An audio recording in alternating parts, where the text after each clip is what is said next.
The high desert country of Central Oregon in 1992 felt like the edge of the world to anyone who didn't belong there. Vast stretches of sagebrush and juniper rolled away under a sky that seemed too large for ordinary life. Towns were small, scattered along two-lane highways that connected ranches, timber mills, and little else. People knew each other's vehicles before they knew faces. Strangers were noticed, but rarely confronted. Bad things, when they happened, were supposed to stay on the interstates or in the cities hours away. Portland, Bend, places with names on the evening news.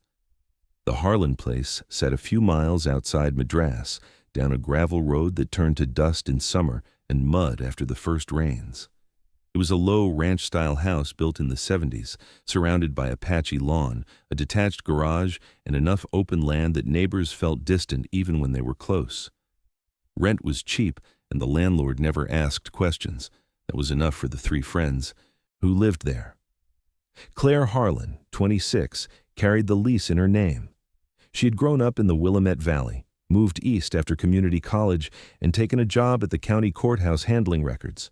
She was steady, the kind of person who remembered birthdays, paid utilities early, and kept a calendar on the fridge marked in neat block letters.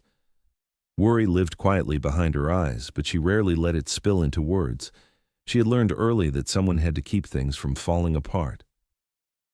Megan Rowe, 23, had known Claire since high school. She was smaller, watchful, the one who noticed when someone's voice changed mid-sentence or when a room suddenly felt off balance. She worked nights at the all-hours diner on the highway, pouring coffee for truckers and locals who didn't want to go home. Words didn't come easily to her, but she listened better than anyone else. Taylor Ellis, 20, was the youngest by enough years that the others still half-treated her like the kid sister she wasn't. She had energy that didn't quite fit the slow rhythm of the high desert. She talked fast, dreamed louder, and carried a battered Polaroid camera everywhere, convinced that something worth remembering was always about to happen. She stocked shelves at the grocery store and spent her tips on mixtapes and gas money, certain the world beyond the Cascades was waiting for her if she could just find the right exit. They weren't family by blood, but they had built something close enough. No grand declarations, no tearful promises. Their connection lived in small habits. Claire cooking too much chili and portioning leftovers into Tupperware labeled with their names. Megan leaving the porch light on when someone worked late. Taylor blasting music from her room until one of the others banged on the wall. Arguments were brief and practical. Whose turn to buy toilet paper, whether the heat needed to be turned up again. They resolved the way most things did out there, quietly, without ceremony. On a clear October evening in 1992, the three of them decided to drive up to the Cove Palisades for no particular reason. The lake was low that time of year, the campgrounds mostly empty, the tourists gone. It was the kind of trip that felt spontaneous, only because no one had anything better to do. Claire grabbed the keys to her '85 Subaru wagon, the one with the cracked dashboard and the permanent smell of coffee. Megan rode shotgun, knees pulled up against the dash, staring out at the fading light. Taylor sprawled across the back seat with a blanket and a stack of cassettes, arguing half-heartedly about whether to start with Nirvana or something older. The drive was familiar. Highway 26 west out of Madras, then south on a narrower road that wound down toward the reservoir. Pines started to replace sagebrush. The air cooled as they dropped in elevation. They talked about ordinary things, Claire's annoying new co-worker, Megan's regular customer who always tipped in lottery scratch-offs, Taylor's plan to save enough for a winter term at the community college in Bend. Nothing felt urgent. Nothing felt final. They reached the lake just as the sun was dropping behind the canyon walls. The water looked almost black against the red rock. A few RVs sat scattered in the day-use area, but no one was around. They parked near the boat ramp, walked down to the edge, and skipped rocks for a while. Taylor took pictures of the light on the water. Megan sat on a driftwood log and smoked half a cigarette before crushing it out carefully. Claire checked her watch once, noted the time, and suggested they head back before full dark. None of them argued. On the drive home, the road was quiet. Headlights swept across empty fields and occasional ranch gates. Taylor had settled on a mixtape someone had made her. Slow songs mostly, the kind that made long drives feel introspective. They were maybe 20 minutes from the highway turnoff. when Claire noticed the temperature gauge creeping up. The Subaru had been running hot lately. She'd meant to get it looked at. Steam started to hiss faintly from under the hood. She pulled over onto the wide gravel shoulder, hazards blinking into the darkness. It wasn't dramatic. Rural roads out there had plenty of places to stop. No cell phones in 1992, no passing traffic to flag down immediately, but they weren't worried yet. Claire popped the hood. Megan handed her a flashlight from the glove box. Taylor stayed in the back seat, door open, feet on the ground, humming along to whatever was playing. The engine ticked as it cooled. They figured it just needed a minute, maybe some water from the jug Claire kept in the hatch for emergencies. Headlights appeared in the distance, coming from the direction of the lake. A pickup truck, older model, high clearance, the kind every third vehicle in Jefferson County seemed to be. It slowed as it approached, then pulled in behind them. Two men got out. They looked local enough. Work boots, flannel shirts, the easy posture of people used to fixing things on the side of the road. One carried a flashlight.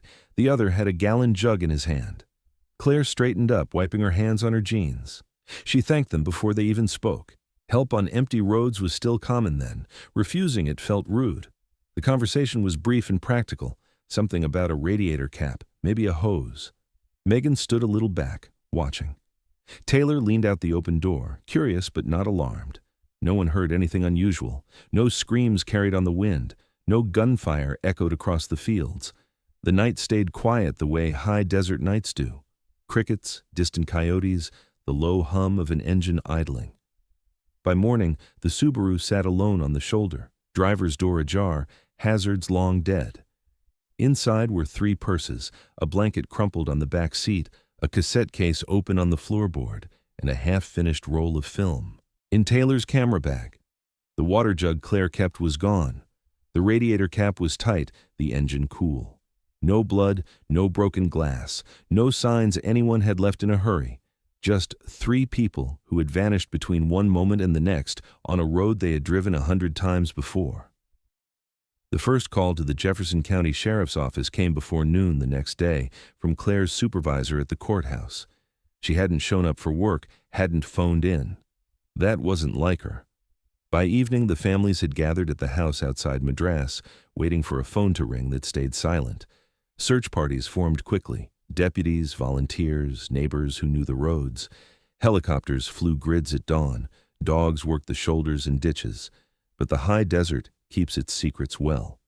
Wind erases tire tracks. Sagebrush hides footprints. Whatever happened in those few minutes beside the Subaru left almost nothing behind for anyone to find. And so the waiting began. Let us know where you're listening to this story from, so we can see how far it has spread. If you're fascinated by unsolved disappearance cases, don't forget to subscribe to Disappearance Files, like, and share so we can follow every clue together. One click from you could uncover an entire mystery. Now, let's return to the story and what happens next. The Subaru was found just after sunrise on the second day by a rancher heading out to check irrigation lines. He knew the car, had seen it around town, recognized the faded university sticker on the back window. When he pulled up behind it, the quiet felt wrong. No one inside, no voices, just the driver's door hanging open and the faint smell of cold engine metal drifting out. He radioed it in from his truck. Within an hour, Jefferson County deputies had the road blocked in both directions. Yellow tape fluttered between juniper posts. A tow truck hauled the wagon to the county yard where it would sit under a tarp for months. Investigators walked the shoulder in widening grids, boots crunching on gravel, eyes down for anything that didn't belong. Cigarette butts, a glinting bottle cap, a scrap of paper blown against a fence. Everything went into evidence bags, labeled, photographed. Inside the car, the scene was almost tidy. Claire's purse on the passenger floorboard, wallet. Still zipped, $23 in cash untouched. Megan's lighter and pack of Camels on the dash. Taylor's camera bag in the back, film canister half out as if she'd been about to reload. The blanket she'd brought was folded roughly on the seat. The cassette in the deck, REM's Automatic for the People, had stopped mid-song. No keys in the ignition, no note, no damage to speak of. The radiator hose showed a small split, the kind that would cause overheating, but not a sudden breakdown. The water jug was missing from the hatch. To the deputies, it felt staged in its emptiness. People who walk away from a car trouble usually take something: purse, jacket, keys. 3 people don't leave everything behind unless they're not the ones deciding to leave. Family members arrived by mid-morning. Claire's mother from Salem, Megan's older brother from Prineville, Taylor's parents driving up from Klamath Falls. They stood in a loose cluster near the tape line, watching. Searchers moved through the brush. Questions came in fragments. Had the girls been drinking? Any recent arguments? Boyfriends who might have picked them up? Money troubles? Drugs? The answers were consistent and unhelpful. No, no, no, no, no. By afternoon, search parties had swelled. Volunteers from the high school, the Elks Lodge, the fire department, horses and ATVs combed the surrounding BLM land. A Civil Air Patrol plane flew low circles. Dogs from the State Police K-9 unit worked the area in overlapping patterns. One handler watched his German Shepherd circle, nose down, then lift its head with nothing to follow. The scent trail simply ended a few yards from the car, as if the 3 women had stepped off the planet. No one reported seeing the Subaru stop the night before. No headlights remembered on that stretch. No strange vehicles. The nearest ranch house was over a mile away, its occupants asleep by 10. The high desert night had swallowed whatever happened. News spread fast in a small county. By evening, the story led the local radio bulletins. 3 young women missing after apparent car trouble. Vehicle found abandoned. Authorities asking anyone with information to come forward. Photographs ran in the Madras Pioneer the next day. Yearbook shots mostly. Claire in a courthouse ID badge, Megan behind the diner counter, Taylor grinning with her camera held up to the lens. The faces looked out at readers who knew them, or knew someone who did. Tips trickled in. A trucker thought he'd seen a Subaru on the shoulder around 9, but couldn't swear to it. A couple heading home from the lake remembered passing a parked car with hazards on, maybe 2 figures near the hood, but they hadn't stopped. Another caller insisted the girls had run off to start new lives in Seattle. Common enough gossip when young people disappeared, even when it made no sense. Investigators chased every lead anyway. They mapped timelines, interviewed co-workers, checked phone records at the house. No outgoing calls after 6 p.m. Bank accounts showed normal activity. Small withdrawals, nothing unusual, no large deposits, no signs of planning to leave.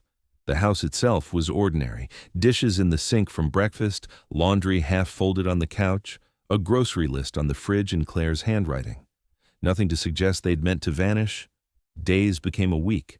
Search areas expanded, then contracted as possibilities narrowed. Helicopters stopped flying. Volunteers thinned out.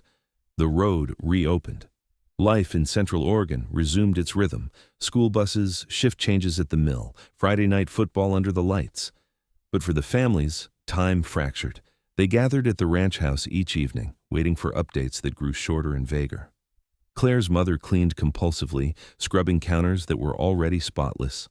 Megan's brother sat on the porch steps for hours, staring at the gravel road as if expecting headlights to appear. Taylor's father walked the property line again and again, calling her name into the wind until his voice gave out. Deputies worked the case hard at first. Detectives from the Oregon State Police Major Crimes Unit came in to assist. They looked for connections, similar abandonments, known predators working the highways, any pattern that might fit. In 1992, rural counties still relied heavily on paper files and phone calls. There was no nationwide database for missing persons yet, no real-time sharing between agencies. Leads that crossed county lines often stalled at jurisdictional edges. One theory took hold early. The women had accepted help from strangers and something had gone wrong. It fit the scene. No struggle at the car, no belongings taken. A ride offered, accepted, then turned deadly somewhere else. But without witnesses or evidence, it remained only a theory. Another possibility lingered unspoken, that the breakdown had been staged, that someone had been watching, waiting for the right moment. The split radiator hose could have been deliberate. The missing water jug suggested someone had come prepared. But there was no proof, only the uneasy feeling that the abandonment felt too clean. Media attention peaked briefly. A Portland TV station sent a crew for a stand-up beside the taped-off shoulder. The anchor spoke solemnly about the dangers of rural highways, the vulnerability of young women alone at night. Then, the story moved down the newscast, replaced by election coverage and weather. As the second week began, the investigation settled into a slower rhythm. Detectives re-interviewed everyone. They checked nearby properties again, looking for fresh tire tracks or disturbed soil. They followed up on registered sex offenders within a 100-mile radius. Nothing connected. The families felt the shift. Phone calls from investigators came less often. Updates were careful, measured. We're still pursuing several lines of inquiry. No new developments at this time. The words were meant to reassure, but they sounded like distance. Rain moved in mid-month, the first real storm of fall. It washed the roadside clean, filled ditches, turned gravel to mud. Any trace that might have lingered was gone. Search dogs were brought back one last time, but the ground held nothing for them. By the end of October, the case had no clear direction, no bodies, no ransom demand, no confirmed sightings. 3 adults missing without explanation. In the absence of evidence, theories multiplied. Some believed the women were alive, held somewhere. Others feared the worst, but clung to uncertainty because it was better than certainty. The Subaru was released back to Claire's name, towed to the driveway of the ranch house where it sat under a tarp, untouched. Neighbors drove past slowly at first, then normally. The yellow tape came down. The road returned to ordinary traffic. For the people closest to Claire, Megan, and Taylor, ordinary life became impossible. Every ring of the telephone carried weight. Every knock at the door brought a moment of suspended breath. The house stayed as they had left it, beds made, jackets on hooks, Taylor's film waiting to be developed at the drugstore. And in the quiet that followed, the high desert kept whatever it had taken. No witnesses, no mistakes left behind, just absence, sudden and complete, on a road that had always felt safe before. The first year passed in seasons that felt wrong. Spring wildflowers bloomed along the highway where the Subaru had been found, bright yellow against gray sagebrush, as if nothing had changed. Summer brought heat that shimmered off the asphalt and turned the search grids into baked earth. Fall rain arrived again, then winter snow that covered everything in temporary white silence. Through it all, the investigation kept moving, but the motion grew slower, heavier, like walking, through deep water. Detectives from Jefferson County and the Oregon State Police worked the case steadily through 1993. They followed every rumor, no matter how thin. A sighting in Eugene turned out to be 3 different women with similar haircuts. A tip about a suspicious white van near Warm Springs led to a fruitless stakeout of a plumbing business. Phone records were pulled again, credit reports checked monthly for activity. Registered vehicles matching vague descriptions were stopped and questioned. Nothing stuck. Internal debates surfaced quietly. Some investigators leaned toward voluntary disappearance. 3 young women, restless, maybe overwhelmed by small-town life.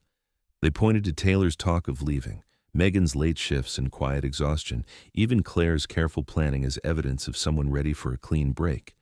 But the theory never held.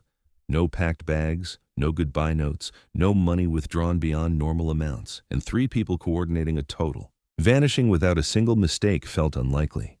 The alternative, foul play, was harder to prove and harder to say aloud. Rural highways had dark histories. Women alone at night were vulnerable everywhere, even in places that felt safe. Predators didn't always look out of place. Sometimes they wore work boots and drove local plates. But without a body, a weapon, or a witness, the theory stayed in the realm of possibility rather than fact. By the end of 1993, media interest had faded almost completely. The initial flurry of television segments and newspaper articles gave way to brief anniversary pieces. 1 year later, still no sign of missing Madras women. Photographs ran again, the same ones, looking slightly more dated. Readers skimmed, felt a moment of sadness, turned the page. New stories took priority. Mill layoffs, high school sports, a highway expansion project. The families felt the world moving on in real time. Claire's mother stopped answering the phone after certain hours because every ring after 9 felt like it might be the call. Megan's brother took to driving the back roads at night, headlights sweeping empty shoulders, half convinced he'd spot something everyone else missed. Taylor's parents kept her room exactly as it was, Posters on the walls, film canisters on the dresser, camera on the desk like she might walk in any moment to pick it up. Law enforcement limitations became impossible to ignore. In the early 1990s, missing persons cases relied on teletype messages and mailed flyers. There was no Amber Alert system yet, no national DNA database, no cell towers to ping. Surveillance cameras existed only in banks and a few stores. Information moved slowly between agencies, often stalled by forms in triplicate. Leads that might have connected to similar cases in neighboring counties stayed isolated, unnoticed. Occasionally, a new detective took interest. Fresh eyes on old files sometimes spotted details overlooked, a vehicle, description that matched something from another jurisdiction, a name mentioned in passing. Each time, hope flared briefly. Files were pulled, interviews rescheduled, maps re-examined. Each time, the trail ended the same way. Nowhere. By 1995, the case had quietly shifted categories. Active became periodic review. Review became storage. Boxes of reports, photographs, and evidence bags were labeled and shelved in a locked room at the sheriff's office. Newer cases, domestic killings, drug-related shootings, robberies, took priority. Detectives who had stood at the roadside in 1992 retired or moved to other units. The emotional weight of the investigation transferred to people who knew it only from paper. The ranch house outside Madras stayed rented in Claire's name for another year, then quietly vacated. The landlord boxed up what little had been left behind, clothes, books, a few dishes, and stored them in his barn. The Subaru sat under its tarp until rust claimed the fenders. Grass grew tall around the tires. Grief settled differently for each family. Some clung fiercely to the idea that the women were alive. They followed every long-shot lead, called tip lines in other states, scanned missing persons posters in rest stops from California to Washington. Waiting became habit, almost identity. Others began the slow process of acceptance without proof. They stopped expecting updates, stopped jumping at every phone call. Both paths were exhausting in their own way. Ambiguous loss, counselors called it when anyone asked. No closure, no body to mourn, just endless uncertainty. Birthdays arrived unmarked. Holidays felt hollow. Conversations circled the same questions. What if they had taken a different road? What if they had waited for morning? What if help had come from someone else? By the late 1990s, the case lived mostly in memory.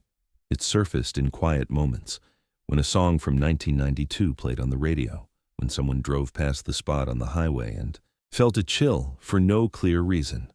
Flyers yellowed on bulletin boards at the post office and the grocery store until clerks took them down. New residents moved to the area unaware anything had happened. Technology marched forward elsewhere. Computers became standard in sheriff offices. The internet connected agencies in ways that would have transformed the search years earlier. DNA testing grew more sophisticated. But for Claire, Megan, and Taylor, the case remained frozen in 1992 methods. No biological evidence to test, no digital trail to follow.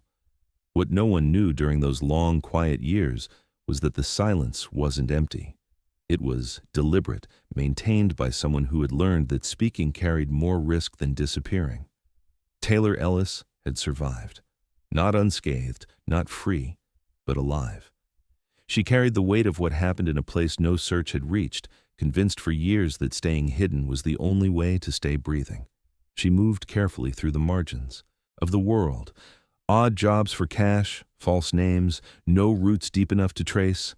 Survivor guilt lived in her constantly. Why her? Why not the others? Every day above ground felt borrowed, something to be justified later if later ever came. Fear kept her silent, not just fear of the men who had taken them, but fear they were still watching, still connected, still capable. One wrong move, one call to a family member, one visit to a police station could end everything. So she stayed invisible, carrying memory like a secret too dangerous to share. Law enforcement, unaware of this hidden survivor, treated the case as a triple disappearance with no resolution in sight. Theories settled into familiar patterns. Accident unlikely. Voluntary departure unsupported. Foul play probable but unprovable. The families learned to live around the hole in their lives. Some spoke of the women often, keeping them present through stories.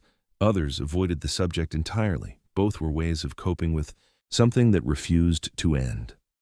By 2004, 12 years had passed. The case was officially cold, a file occasionally dusted off when a new detective needed a cautionary example of how leads could vanish without warning. The high desert landscape had changed little. Same junipers, same winding roads, same wide sky. Cars still drove the route to Cove Palisades every summer, most drivers never knowing a Subaru once sat abandoned on the shoulder with its doors open to an empty night. Then, on a cold March evening in 2004, an emergency room in Boise, Idaho processed a patient who had no ID, no clear story, and a name that hadn't appeared in official reports for over a decade. Taylor Ellis. The name was spoken softly, hesitantly, as if testing whether the world was ready to hear it again. It set off a chain of events no one in that hospital expected, pulling a long-buried case back into the light and forcing everyone touched by it to confront truths darker and more tangled than any theory from the quiet years. The emergency room in Boise was busy that March night in 2004, the usual mix of flu cases, workplace injuries, and late winter car accidents sliding on black ice. When the woman came in through the ambulance bay, no one paid special attention at first. She was alone, on foot, coat too thin for the weather, shoes worn through at the soles. She looked like someone who had been walking a long time. The triage nurse noted the obvious: severe dehydration, low body weight, old bruising along the ribs and arms in various stages of healing, hands that trembled even after warming, eyes that avoided contact longer than most. She gave her age as 31 or 32. She wasn't sure of the exact year anymore. When asked for a name, she hesitated, lips moving silently as if weighing the risk. Then, quietly, Taylor Ellis. The nurse wrote it down without reaction. Names meant little until insurance or ID surfaced. But the attending physician, older, with a habit of scanning missing persons bulletins during slow shifts, paused. The name felt familiar. He stepped out and asked a clerk to run it through the system. What came back made him go still. Taylor Ellis, reported missing October 1992, Jefferson County, Oregon. Age at disappearance 20. Photograph attached, grainy but unmistakable. The clerk printed the page and handed it over. The doctor compared the image to the woman in the exam bay. Same bone structure, same wide-set eyes, same slight tilt to the mouth. 12 years had thinned her face, hollowed her cheeks, threaded early silver into her hair. But it was her. Word spread carefully. Hospital security was notified. A plainclothes Boise detective arrived within the hour. Fingerprints were taken gently, explained as routine. When the match confirmed, the room seemed to hold its breath. The missing youngest friend, alive. Law enforcement protocol took over quickly but quietly. Oregon State Police were contacted before dawn. The original case detective, long retired, was reached at his home in Bend. Jefferson County Sheriff's Office pulled the cold case boxes from storage before most deputies had their first coffee. Files that hadn't been opened in years were spread across a conference table again. Taylor was moved to a private room under guard, not for arrest but for protection. IV fluids, warm blankets, soft foods she could only manage in small bites. When investigators finally asked if she was ready to talk, her first question wasn't about herself. "Do they know I'm here?" Her voice was low, raspy from disuse. No one needed to ask who they were. Over the next days, her physical condition stabilized enough for short conversations. Trauma counselors from the State Victim Assistance Program sat in, watching for signs she was being pushed too far. Taylor spoke in fragments at first, testing the safety of words she hadn't said aloud in years. She confirmed the night in 1992. The overheating car, the pickup that stopped, 2 men at first, then a third in the truck bed who stayed out of sight until it was too late. Offers of water, a look under the hood. Then movement too fast to track, hands over mouths, doors opening, the sharp smell of something chemical on a rag. After that, darkness. When she woke, they were far from the road, in a building that smelled of dust and motor oil. Remote, no near neighbors, chosen for isolation. There were 4 men regularly, sometimes 5. They worked shifts, routines, rules. It wasn't random violence, it was controlled, methodical. Captivity stretched across seasons she could only guess at, snow through cracks in the walls, summer heat that made the air thick, fall smells of dry pine carried on wind. She spoke carefully about Claire and Megan. They were kept together at first, then separated. Punishment for resistance or strategy? She never knew which. Communication became glances, small gestures, notes scratched on whatever scraps they could hide. Hope lived in tiny portions, a loosened board, a forgotten key, a moment when only one guard was present. Taylor's escape came in the third year, maybe the fourth. She had lost exact count. A supply run left fewer men behind. A storm knocked out power, disrupted routine. She found a window unlatched after months of working at it with a stolen nail. She slipped out at night, ran until her lungs burned, hid in irrigation ditches and under sagebrush until dawn.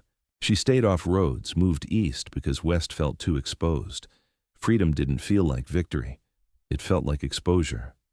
She was convinced the men had connections, ways of finding out if she surfaced. Contacting family or police seemed like painting targets on their backs. So she disappeared again, this time by choice. Cash jobs in remote towns, names changed seasonally, always ready to move. Survival narrowed to immediate needs: food, shelter, silence.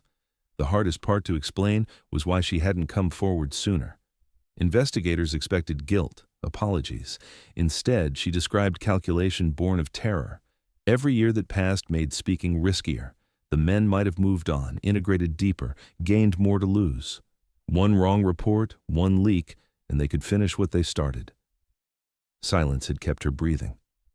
When asked about Claire and Megan, her voice finally broke. She had not seen them die, but she knew. One winter they were there. The next spring they weren't.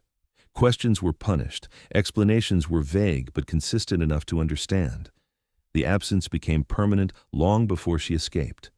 For investigators, the account reframed everything.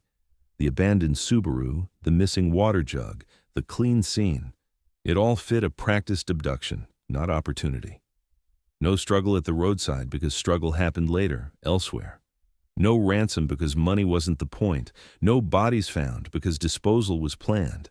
News of Taylor's reappearance was tightly controlled at first. Families were notified in person, with counselors present. Claire's mother collapsed in her driveway when the detective spoke. Megan's brother stood frozen on his porch, unable to process the collision of joy and dread. Taylor's parents drove through the night from Klamath Falls, arriving at the Boise hospital pale and silent. The reunion was not the tearful embrace people imagine. Taylor sat propped in the bed, monitors quiet around her, eyes fixed on the door. When her parents entered, she didn't move at first. Recognition came slowly, then a small nod. Words failed everyone. Her mother reached out, stopped, afraid touch might break something. They sat for a long time in silence that felt both sacred and unbearable. Joy and grief arrived together, inseparable. One friend returned. Two were now confirmed gone. There was no way to hold both truths without one cutting the other. Law enforcement moved fast behind the scenes. Taylor's descriptions, vehicles, accents, routines, a scar on one man's hand, a tattoo half remembered on another, gave them pieces they had never possessed. Cold case detectives cross-referenced with unsolved files from the 1990s. Patterns began to surface. Other women gone from rural highways, vehicles abandoned in similar condition, remote properties linked through old utility records. What had looked like an isolated tragedy was revealing itself as something larger, more organized. A network that had operated quietly for years, exploiting isolation and the slow pace of rural investigations. Taylor cooperated, but limits were clear. Some memories she could access only in pieces. Others she protected instinctively, folding them away to stay functional. Trauma specialists explained this was normal, dissociation as armor.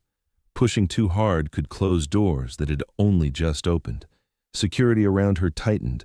New identity paperwork was prepared, safe locations discussed. The men she described were still out there, potentially unaware she had surfaced.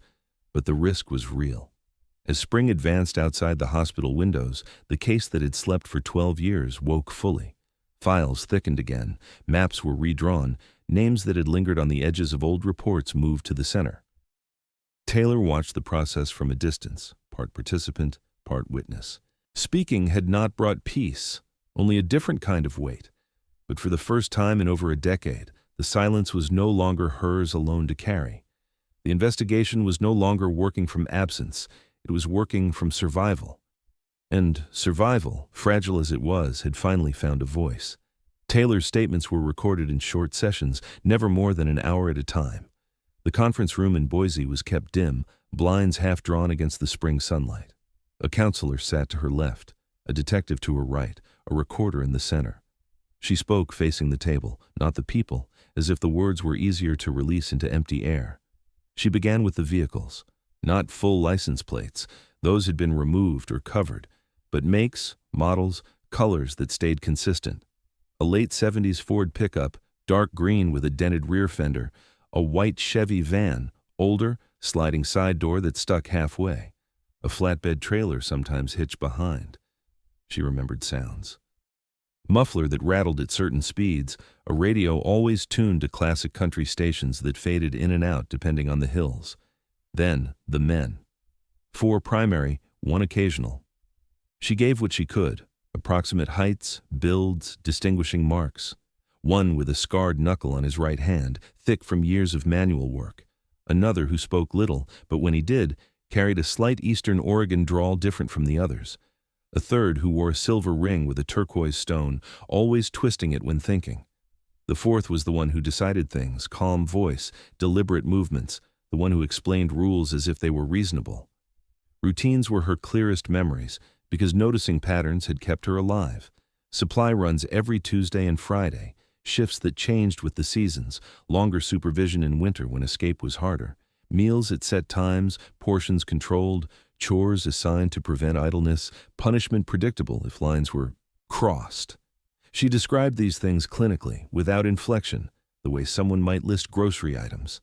Investigators listened without interrupting. Every detail was noted, cross-checked against her earlier fragments for consistency. When she paused, they waited. When she shook her head at a question, they moved on. Pushing was counterproductive, memory released on its own schedule. Cold case detectives from Oregon State Police flew in, joined by FBI agents once the scope widened.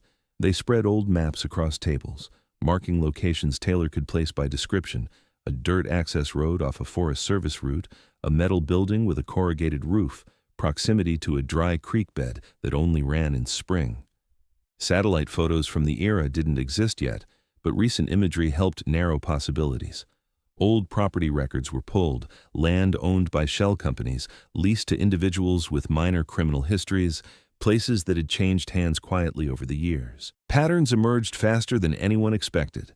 Similar disappearances in the region during the early 1990s. Young women on rural highways, vehicles found abandoned with belongings inside, no signs of struggle at the scene. Cases that had gone cold separately now shared threads, vehicle descriptions, timing, remote disposal sites. Alone, each had seemed random or unsolved accident. Together, they pointed to organization. Taylor described the operation's purpose with careful distance. It wasn't a single motive, but a mix: control, profit, silence. Some victims were kept longer, moved between locations. Others disappeared quickly. Smuggling routes ran through central and eastern Oregon, drugs north from California, weapons south, cash either direction. Isolated properties served as stops, storage, punishment. Women were collateral, leverage, or worse. The men blended into rural life, logging contracts, ranch work, mechanic shops. They knew which roads were rarely patrolled, which neighbors minded their own business. When asked how she endured, Taylor shrugged slightly. You learn what matters second to second, breathing, not making things worse, waiting for the one mistake they'll make eventually. She had kept track of days at first by scratching marks on a hidden board. After the first year, she stopped. Time became weather and routine instead of calendar. Her escape, when detailed fully, was almost anticlimactic. A late-season thunderstorm took out a power line. Generators failed. One man left to get fuel. Another drank too much from boredom. She had loosened a ventilation grate over months, hiding the progress with dust. That night, she waited until the house was quiet, slipped through, dropped to the ground outside. Ran until sunrise, then walked, hid, walked again. stole clothes from a line, food from a campsite, crossed into Idaho weeks later, half delirious from exposure. The decision to stay hidden afterward wasn't emotional, she explained. It was tactical. She had seen how connected the men were, drop-ins by others who weren't regular, phone calls using names she recognized from news later. Revealing herself too soon could have brought retaliation against family or against other women still held. She chose invisibility because it was the only control left. Investigators didn't argue. They understood survival logic, even when it hurt others. Guilt lived in her anyway. Nights in the hospital, she woke convinced she heard Claire calling her name or Megan asking why she left. Therapy began immediately, slow, patient work to separate past from present. Meanwhile, the case files grew thick again. Detectives built timelines, mapped movements, traced vehicle registrations through old DMV records. One name surfaced repeatedly, a man with a minor arrest in 1989 for possession, known associates in the smuggling corridors. Another had worked seasonally on ranches near the properties Taylor described. Small connections, but consistent. Surveillance started quietly. No dramatic announcements. Current addresses verified, employment checked, phone records requested. Detectives watched patterns, who met whom, which vehicles moved at night, routes taken regularly. Warrants were prepared carefully, layered to avoid alerting the group. Taylor was kept updated in measured doses.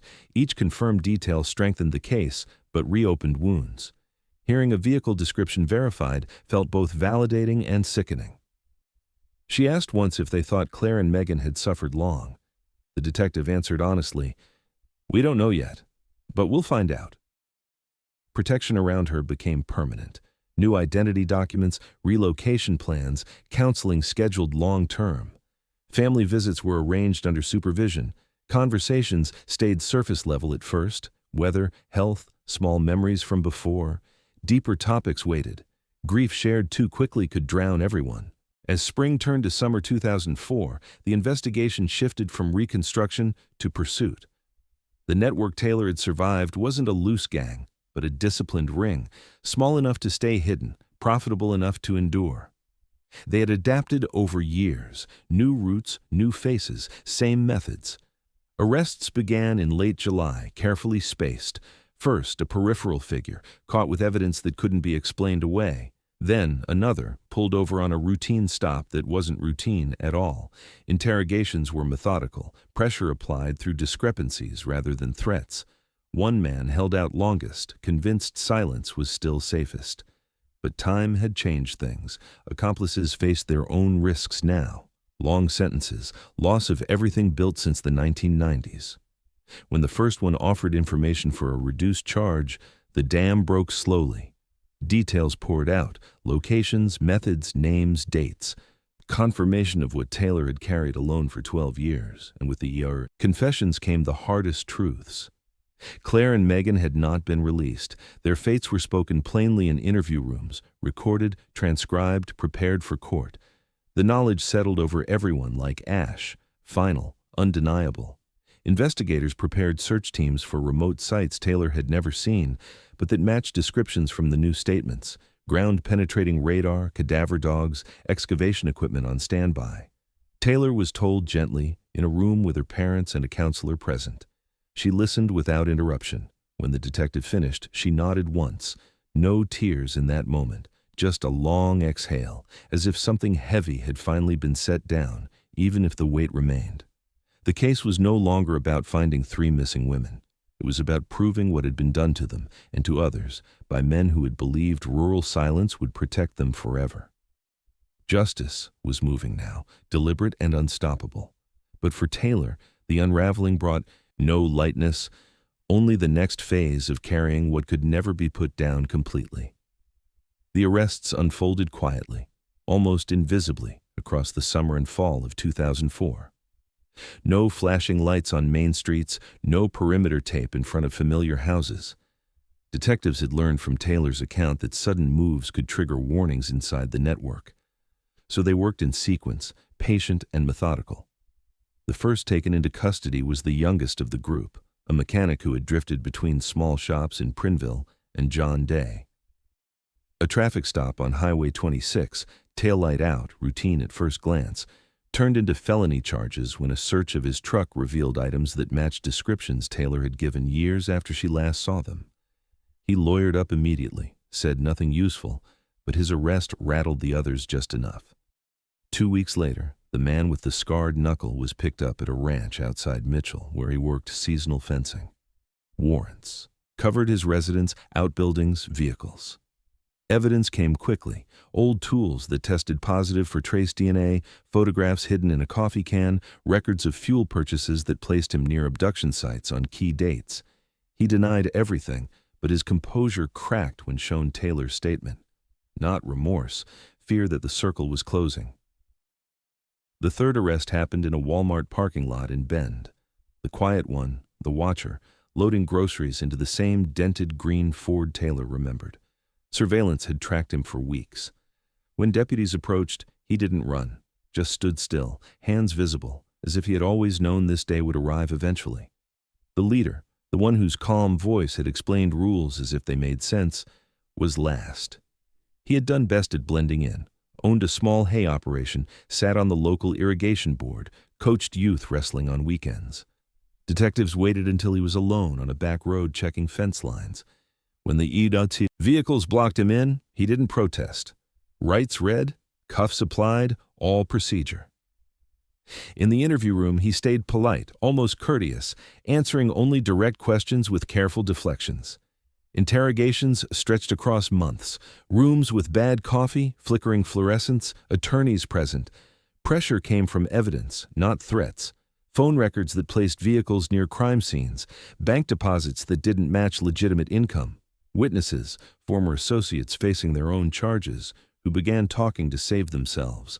Small inconsistencies and alibis accumulated until they became holes too large to patch. One by one, stories shifted. Not confessions born of guilt, but of calculation. Reduced sentences, protective custody, relocation for families. Details spilled out, how victims were chosen. Young women on isolated roads, small groups, no immediate backup. How sites were rotated every few years. How bodies were handled to leave no trace for searchers. The network had been smaller than feared. 5 core members, a handful of peripherals, but disciplined. They had counted on rural distances, limited resources, and the slow sharing of information across counties. Taylor followed developments from a protected location, updates filtered through a victim advocate. Each arrest brought a surge of adrenaline followed by nausea. Faces she had forced herself to forget were now on wanted posters, in mugshots, real again. Nightmares returned in new forms, doors opening, engines approaching, the smell of diesel and dust. Investigators asked if she could identify the men in lineups. She agreed, but only through one-way glass with counselors present. When the first stepped into view, her breath caught. 12 years older, grayer, heavier, but unmistakable. She nodded once. No words needed. The same for the others. Confirmation felt mechanical, almost distant, as if watching someone else's life on a screen. With the core group in custody, search warrants expanded. Properties Taylor had described were revisited with new eyes: abandoned shops, old homesteads, remote grazing allotments, ground-penetrating radar-swept areas that had been walked casually in 1992. Cadaver dogs worked grids that had once been searched by exhausted volunteers. At a site northeast of Prineville, dry hills, scattered junipers, an old pole barn long collapsed, indicators appeared quickly. Soil disturbances beneath years of overgrowth. Careful excavation began. Forensic anthropologists took over, brushes and trowels replacing shovels. Silence settled over the site as layers were removed inch by inch. Remains were located over several days. Not intact, not obvious, but enough. Dental records, fragments of clothing preserved in dry soil, a small silver bracelet Claire had worn daily. Confirmation came slowly, respectfully. Megan's family was notified first, then Claire's. The news traveled to Taylor last, delivered in person by the lead, detective and a counselor. She listened without visible reaction at first, then asked for details, not graphic ones, but timeline. How long after her escape? The answer: months, perhaps a year. Not immediate retaliation. That offered no comfort, only a different shape to the guilt she already carried. Funerals were private, separate. Claire buried near her mother in the Willamette Valley. Megan in a small cemetery outside Prineville where her brother could visit easily. No joint service. The families had grown apart over the silent years, bound more by absence than closeness now. Media requests were denied. The high desert wind carried no reporters to the gravesides. Charges were filed in waves: murder, kidnapping, conspiracy, aggravated assault across multiple victims. Prosecutors built the case like a mosaic. Taylor's testimony as the frame, physical evidence and cooperating statements filling the center. No single piece overwhelming, but together undeniable. Plea deals were offered and refused by most. They wanted trials, believed time and rural juries might soften outcomes. Prosecutors welcomed the choice. Trials meant full records, no sealed negotiations. Taylor prepared to testify. Practice sessions in empty courtrooms, questions anticipated, breaks scheduled. She learned where her voice shook and how to pause until it steadied. Counselors reminded her the goal wasn't catharsis, it was proof. She didn't need to convince the defendants. She needed to convince 12 strangers who had never met Claire, Megan, or the woman she had been at 20. As winter approached, preliminary hearings began. The men appeared in court orange jumpsuits, cuffed, older than memory, but still recognizable. Taylor saw them first on closed-circuit video, then in person from the stand. Eye contact was brief, accidental. No dramatic stares, no movie moment breakdowns. Just the quiet weight of speaking facts into microphones while strangers took notes. Network's reach proved smaller than feared, but deeper than hoped. No vast conspiracy, just a handful of men who had exploited isolation and trust for over a decade.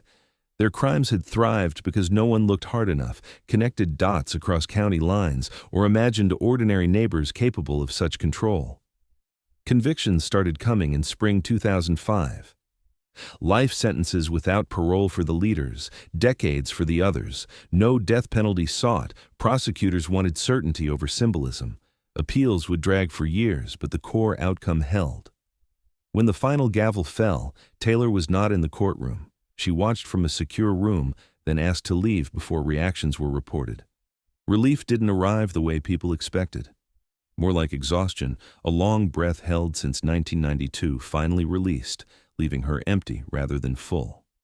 Justice had been served in the legal sense. Men removed from the world, responsibility acknowledged, sentences that matched the scale of harm. But courtrooms don't restore lives paused mid-sentence. They only draw lines under what cannot be undone. Taylor began the slow work of rebuilding under a new name, new state, careful distance from media. Therapy continued, weekly, then bi-weekly, then as needed. Some triggers faded, others sharpened unexpectedly. The smell of sage after rain, certain country songs on passing radios, the sound of a diesel engine idling too long. She kept a few connections, letters to families, occasional calls, visits rare, geography and emotion, both barriers. Claire's mother sent garden photos each season. Megan's brother forwarded pictures of his kids, small threads, carefully tended. The high desert road where the Subaru once sat remained ordinary. Drivers passed without knowing. Sagebrush reclaimed the shoulder. Seasons turned again. But for those who carried the story, the place marked something else. The moment ordinary life fractured and the long path back to whatever version of safety could still be built from what remained. The trials ended in the spring of 2006, drawn out by motions and appeals that felt endless to everyone watching from the outside. The courtroom in Bend was small, wood-paneled, smelling faintly of floor wax and old paper. Spectators were few. Family members, a handful of reporters, victim advocates in the back rows taking notes no one would ever ask to see. The defendants sat in a row, older now, hair gone gray or thinned entirely, faces settled into lines that made them look almost ordinary. Taylor testified over 3 days, voice steady but low, eyes fixed on the prosecutor or the table in front of her rather than the men she had once feared every waking moment. She recounted details without flourish. The night on the roadside, the places they were taken, the routines that governed captivity, the moment she escaped. No dramatic pauses, no tears on the stand. Trauma had taught her long ago how to speak horror without letting it speak, through her. Cross-examination was careful, almost polite. Defense attorneys probed for inconsistencies, suggested memory distorted by time and fear. She answered directly, sometimes with, "I don't recall," when memory genuinely failed, more often with quiet certainty. The jury watched her closely, not for theatrics, but for truth. When she stepped down, she did not look back. Verdicts came separately for each defendant, but the outcomes were the same: guilty on multiple counts of murder, kidnapping, and conspiracy. Sentences followed quickly: life without parole for the two considered most responsible, long consecutive terms for the others that amounted to the same. No one stood to make a statement, no apologies offered. The men were led out in cuffs, faces blank, as if the words spoken in that room belonged to someone else's life. Media coverage was restrained by request. Local papers ran straightforward accounts. National outlets picked up the story briefly, a cold case, revived by a survivor's return, a rural smuggling ring brought down after decades. Photographs showed the courthouse steps, the high desert horizon, Taylor leaving through a side door shielded by deputies. Her face was pixeled or turned away. She had asked for that, and the courts honored it. After the last sentencing, the family scattered again. Claire's mother returned to her garden in the valley, planting perennials that would outlast her. Megan's brother went back to his job at the mill, coaching his son's Little League team on weekends. Taylor's parents drove home to Klamath Falls quieter than they had arrived. There were no joint celebrations, no shared sense of victory. Justice had arrived, but it did not fill the spaces left behind. Taylor moved twice in the first year after the trials, settling finally in a mid-sized city far enough from Oregon that sagebrush no longer grew wild along the highways. She chose a name that felt neutral, started classes part-time at a community college. Photography first, because the camera had always been her way of holding the world at arm's length, then counseling courses, because she understood damage in ways textbooks never could. Therapy became a constant, not a crisis tool. Some weeks were steady. Others brought flashbacks triggered by ordinary things: the smell of diesel at a gas station, a country song on a passing car radio, the sight of a green pickup in a parking lot. She learned techniques, grounding exercises, breathing patterns, ways to name the fear without letting it name her. Progress was uneven, measured in small freedoms, sleeping through the night, trusting a locked door, allowing someone new into her life without constant calculation. She kept in touch with the families through letters and occasional calls. Visits were rare. Distance helped everyone manage the weight. Claire's mother sent bulbs each fall, daffodils, tulips, along with short notes about the weather. Megan's brother forwarded school pictures of his daughters, girls who had never known their aunt but grew up hearing her name spoken gently. Taylor wrote back when she could, careful words about classes, new seasons, small, ordinary victories. She never returned to the high desert, not to the road where the Subaru was found, not to the ranch house outside Madras, not to the courthouse in Bend. Some places hold too much gravity. Stepping back into them risks being pulled under. She drove past Oregon on interstates once or twice, saw the Cascades from a distance, and felt the old tightness in her chest ease when the mountains faded in the rearview mirror. Years accumulated. The men who took them grew old in prison, some dying there of natural causes, others filing appeals that went nowhere. The properties they had used were seized, sold, or left to weather and sagebrush. The smuggling routes they once worked shifted elsewhere, disrupted enough by the investigation that new players filled different gaps.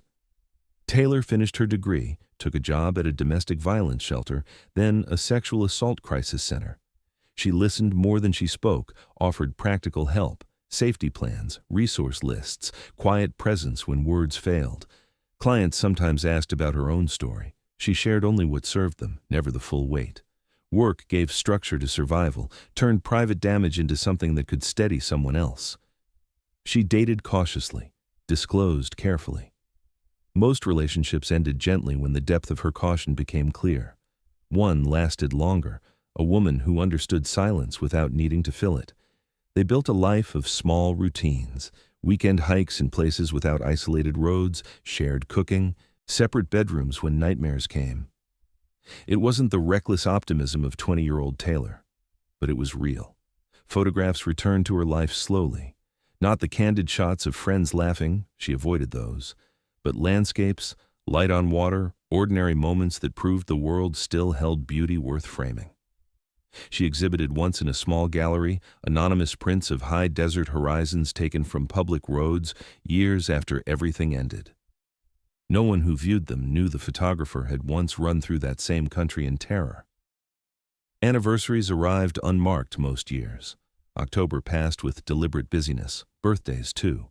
She allowed herself one ritual, developing a roll of film on the date she reached safety in Idaho, printing a single image from whatever she had shot that year, keeping it in a plain box with the others.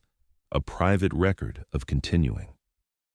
The story of Claire Harlan, Megan Rowe, and Taylor Ellis faded from public memory the way most resolved cases do.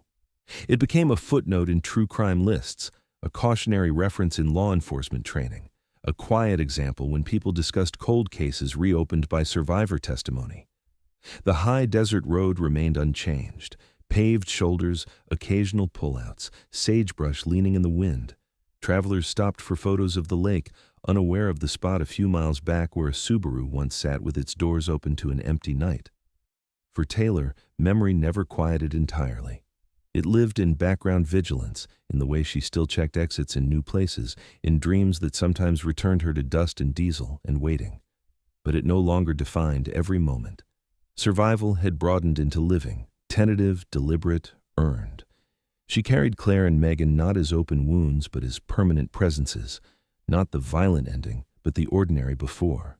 Claire's careful lists on the fridge, Megan's quiet observations over coffee, the three of them laughing at something stupid on a late-night drive. Those versions remained untouched by what came later. In the end, there was no neat closure, no moment when everything felt resolved. There was only continuation, waking up, choosing forward motion, allowing new layers over the old ones without denying what lay beneath. Justice had held the men accountable. Time had done the rest. The high desert kept its silence, vast and indifferent. But somewhere beyond it, Taylor kept walking, camera sometimes in hand, scars no longer hidden, but no longer the only story she had to tell. The road they never finished driving in 1992 stretched behind her now, long traveled alone, leading finally to places the 20-year-old version of herself could never have imagined reaching. And in the quiet confirmation of years lived beyond the worst night, she found the only peace available, not the absence of memory, but the refusal to let memory have the final word. Thank you for watching. I'll see you in the next videos, where we continue to follow the mysteries that have never slept. Don't forget to subscribe and stay tuned.